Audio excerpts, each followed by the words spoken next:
out getting ready for the party. Gonna have some friendly bow hunters and some friendly friends down here tonight. It's supposed to be a full moon, and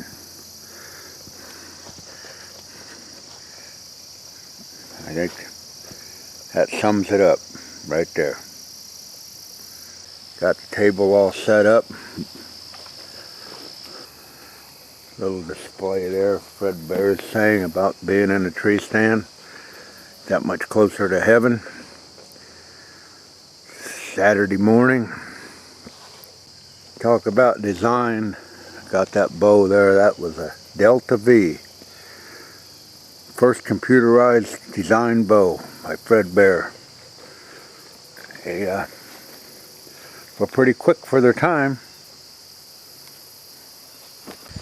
Got everything looking pretty groomed. Broadhead there looking beautiful in the background. Yep. Those impatiens really grew in good. Pond looking good. Donnie Van's got his little car. Him and Dalton will be driving their little car around here this afternoon.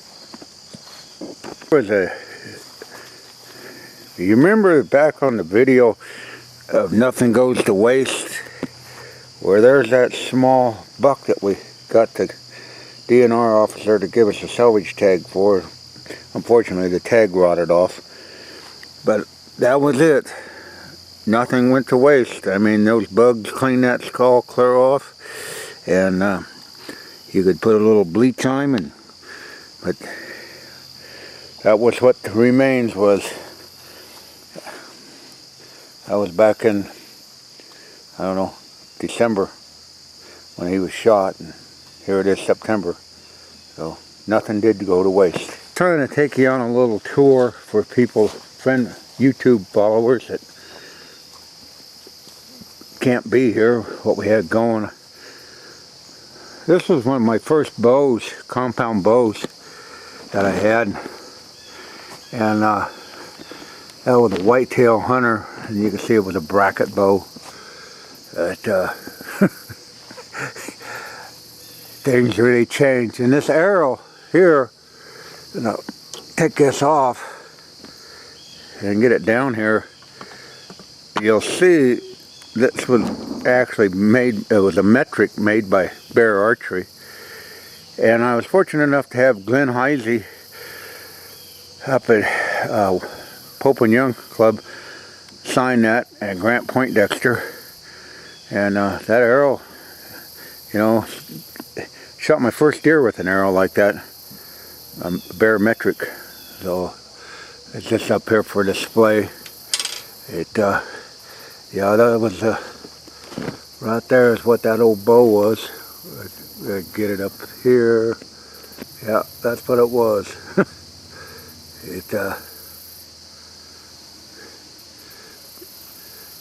State-of-the-art work at the time. Wander down here, got a few targets set up. Oh, by the way, Chuck Cureton now at Ridgemaster gave me those elk antlers, and I've got to get them hooked on the cabin, but them are some awesome elk antlers. And I found that moose shed up in Nipigon with Bob Behrman years ago, and these are some various sheds that I picked up. And there's a unique one right there, quite non-typical. There was a heck of a 10-pointer right there. So these were some of my biggest sheds. Like I said, that sign sort of sums that all up. So we'll take you for a walk. Like I say, we're going to have a party tonight, and we'll walk on down here. And there's a nice deer target. I got that set up for Matthew Jensen. Guy can shoot it as far as he wants, but I'm going to set the blind up hopefully for Matthew. We'll go on down to Erv Wagner stand. Yeah, we're down here this morning at the late Erv Wagner's tree stand. He hunted in this tree stand, and I set a shot up here for the party goers to bring their bows, and they're going to climb up this stand and pay a little tribute to Erv Wagner. Gone but not forgotten, and as Ted Nugent said, spirits in the wind. And we're going to have hopefully a few people come here and climb up the stand and launch an arrow from where Erv seen the world from. So let's climb up there and look at it. Well, that's the target that people that brought their bows here to the party will be able to experience the shot from Erv's tree stand. And so hopefully we'll have a few people that get to join in doing that. We're standing at the deer. It's a mere 12 yards from there to here, but like I said, and I'll say it time and time again, archery is a close range sport. For you people that are trying to turn it into a long range sport, I suggest you pick up a rifle. We're looking for a good party tonight, and like I said, we'll go up here. I've got a couple more targets I want to show you.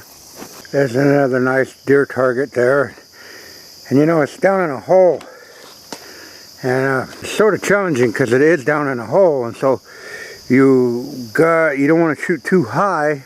You shoot too low though, you're going to hit the ground. So it's a wide open shot, but every shot has its logistics about it. What you got going here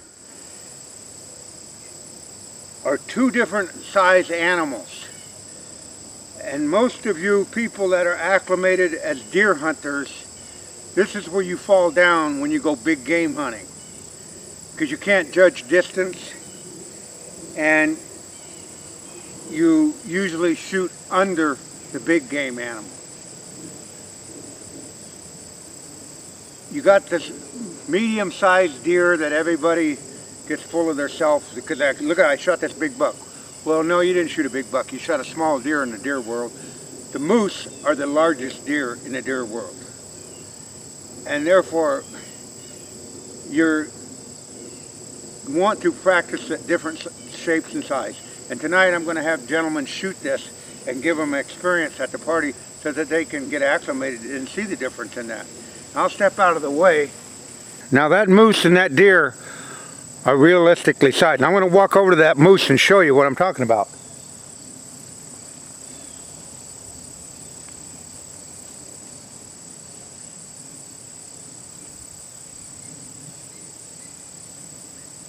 Right here, 6 foot tall. Right there. At the hump, they can be 7 foot tall. So this is not out of proportion. You got your dinky deer that's about waist high. So what I'm trying to do, when you're going to go out and hunt different animals, practice on different size targets.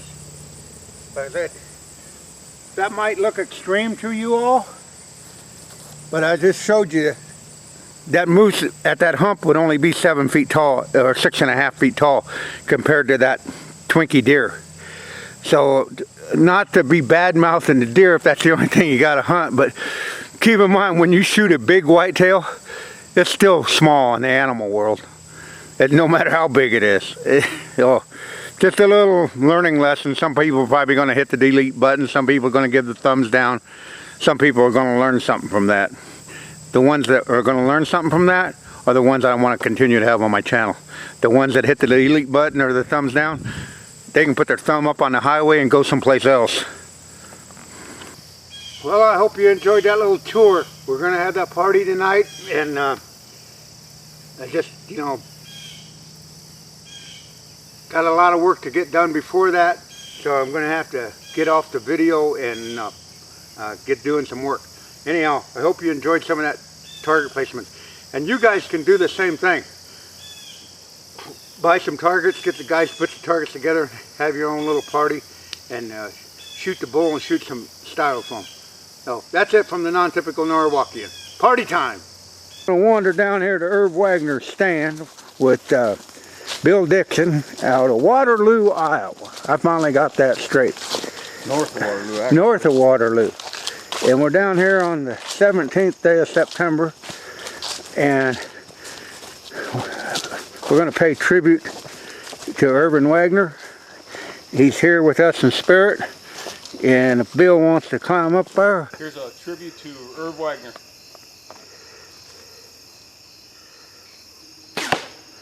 Got him. All right. Thank you, Bill. Erv's up there. These gentlemen, Get in here. they're all going down to shoot out of Erv Wagner's stand. Rick Johnson, Jeff Dillon, Bill Dixon. Erv is still with us, as long as we keep him in our memory. Let's go down and pay tribute to him. Which one of you guys want to be first, there, Rick or Jeff? Here, let me hold your bow. Okay. Hey, this is the first I broke my bow out. Here's Rick Johnson. All right, Erv, this one's for you. I hope to heck my arrow is guided to the zone here.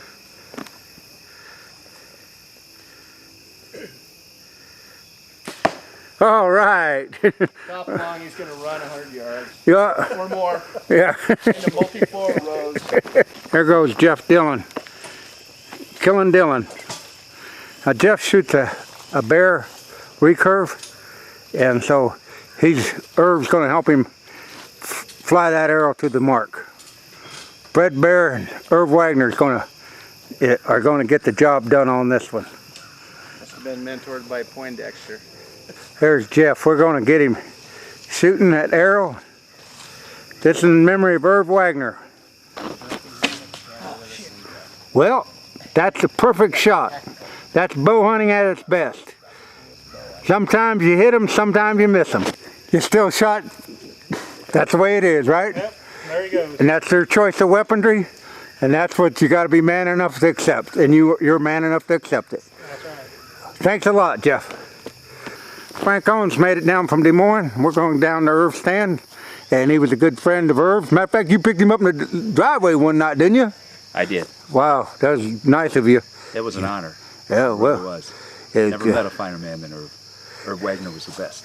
We got your buck sitting here, Frank. I got it tied up for you. Yeah. Yeah.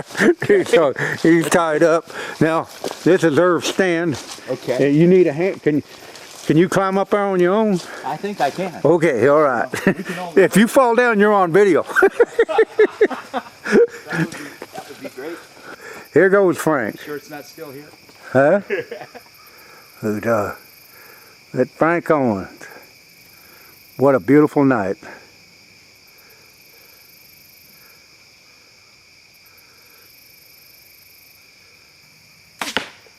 Right on.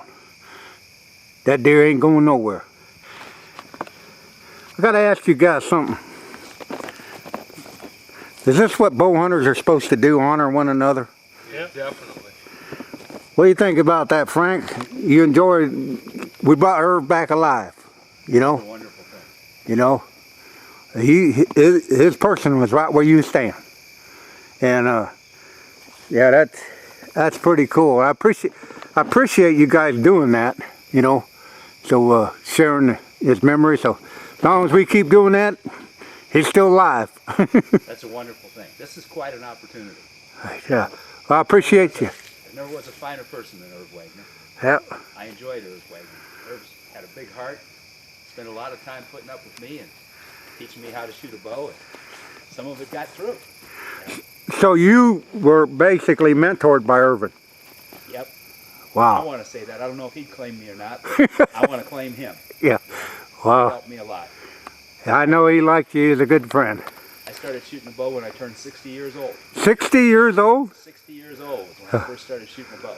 Well, man, that's only 6 years ago, and look what you're doing today.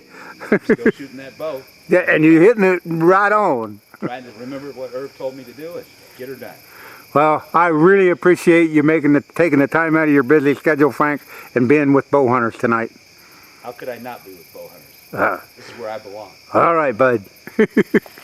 Got Matthew, his father, and his mother. Did you have a good time so far? Oh yeah. We're just getting ready to head. Oh, you gonna take off? Yeah. Oh my God, I couldn't have timed that any better. I mean, I didn't plan it that way, but yeah. It worked out well so we could say Beautiful goodbye. here, Don. Thank you. Oh, yeah, well, I'm glad you come down we're killing a buck this year. I got you 2 new stands or 2 new blind spots, you know, and it's too logistical to get you down there right now, but I showed the other guys where we're going, so we're going buck hunting. Yep, and we went out and bought a Ranger. Okay, well that'll be great because where I'm taking you is down over this hill, and I got four blinds because I wanted to make sure, being we're buck hunting, that whatever night we come, we got the right wind. You know, with the does last year we were lucky, but being we're buck hunting, we're real hunting this year, Matthew. Yeah. You know, so glad you made it down. Thank you.